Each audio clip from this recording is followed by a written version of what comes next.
નમસ્તે વિદ્યાર્થી મિત્રો વડોદરા મહાનગરપાલિકામાં એક મોટી ભરતી કહી શકાય મોટી ભરતી આવી છે અને અલગ અલગ વિભાગમાં ભરતી આવી છે જે આવનારા 1 થી 2 મહિનાની અંદર ભરતી થવાની છે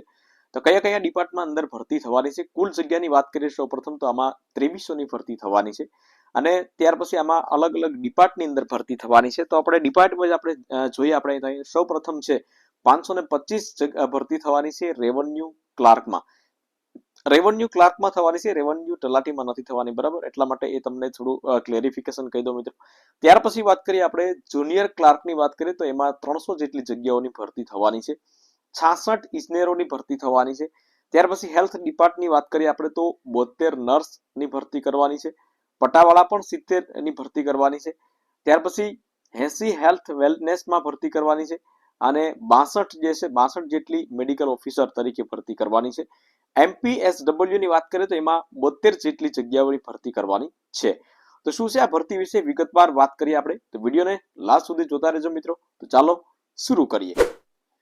તો વડોદરા મ્યુનિસિપલ કોર્પોરેશનમાં સ્ટાફની અછત હોવાના કારણે તેની અસર રોજબરોજની કામગીરી પર થતી હોવાથી આવનાર ફરિયાદોને ધ્યાનમાં લઈ અને ત્યારે કોર્પોરેશન દ્વારા હવે ભરતી પ્રક્રિયા હાથ ધરવામાં આવી છે કોર્પોરેશન દ્વારા આશરે 2300 ની જગ્યાની ભરતી કરવાની છે મતલબ કે રોજબરોજ જે કામગીરી હોય તો એ વધતી જતી હતી સ્ટાફ ઓછો હતો અને એના પ્રશ્નો કાયમી આવી રીતના ફરિયાદો આવતી હતી તો આ બધી બાબતોને લઈ અને ત્યાંના જે અધિકારીઓ હોય તો એ ધ્યાનમાં લઈ અને ભરતી પ્રક્રિયા હાથ ધરી છે અને 2300 જેટલી ભરતી બહાર પાડી છે જેમાંથી ઘણી બધી ભરતીઓ થઈ ચૂકી છે અને આ ભરતીઓ થવાના કારણે કોર્પોરેશન પર લગભગ 100 કરોડ રૂપિયાનું આર્થિક ભારણ પડે તેવી સંભાવનાઓ છે ખાસ તો વડોદરા શહેરનો વિકાસ અને વિસ્તારો વધતા સફાઈ સેવકની ભરતી કરવી જરૂરી હતી કોર્પોરેશનમાં વર્ષ 2016 પછી કોઈ ભરતી કરવામાં આવી ન હતી નવું બોર્ડ આવ્યું કારણ કે અત્યાર સુધી જૂનું બોર્ડ હતું અને એને કોઈ પણ ભરતી કરી ન હતી અને કોઈ પણ વસ્તુનું આવી રીતના ફરિયાદો ઘણી બધી આવતી હતી પરંતુ કોઈ વસ્તુનું ધ્યાન ન આપ્યું હતું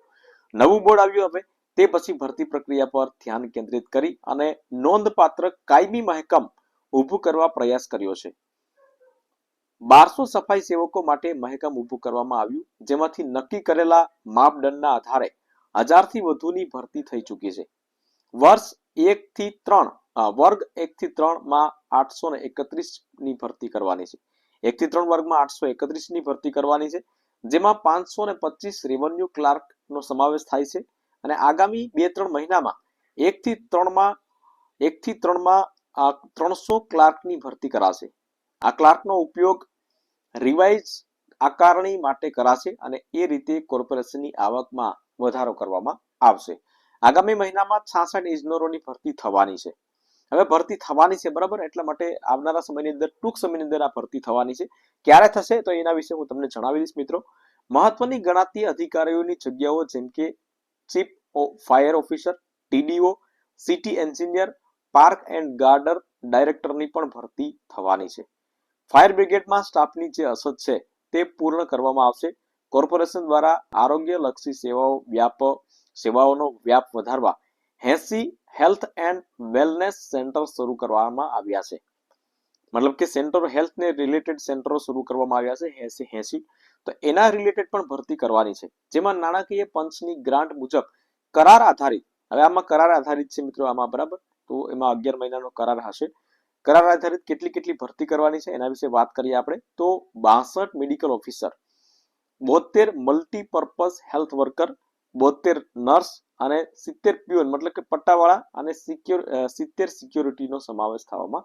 આવશે બરાબર આ બધી ભરતીની પ્રક્રિયા પૂર્ણ થતા કામગીરીમાં ગતિ આવશે અને ફરિયાદનો દર ઘટશે એવું તંત્રનું કહેવું છે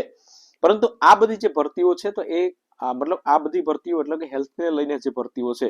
તો આ બધા જે છે 11 મહિનાના કોન્ટ્રાક્ટ બેઝ ઉપર કરાર આધારિત હશે જે આવનારા સમયની અંદર ખબર પડી જશે આ ભરતી જે છે આ થવાની છે હવે અત્યારે ક્યારે થવાની છે એ મતલબ કે 1 થી 2 મહિનાની અંદર થવાની છે ઘણી બધી ભરતી થઈ ચૂકી છે મિત્રો તો ક્યારે ભરતી આવશે ત્યારે એ અપડેટ તમને આ ચેનલના માધ્યમથી જણાવી દેવામાં આવશે તો આમાં તમને કોઈ ક્વેરી હોય તો તમે પ્રશ્ન કરી શકો છો મિત્રો વિડીયો ગમ્યો હોય તો વિડીયોને એક લાઈક જરૂરથી કરી લેજો શેર કરજો અને ચેનલ ઉપર નવા આવ્યા હોય તો ચેનલને સબસ્ક્રાઇબ જરૂરથી કરી લેજો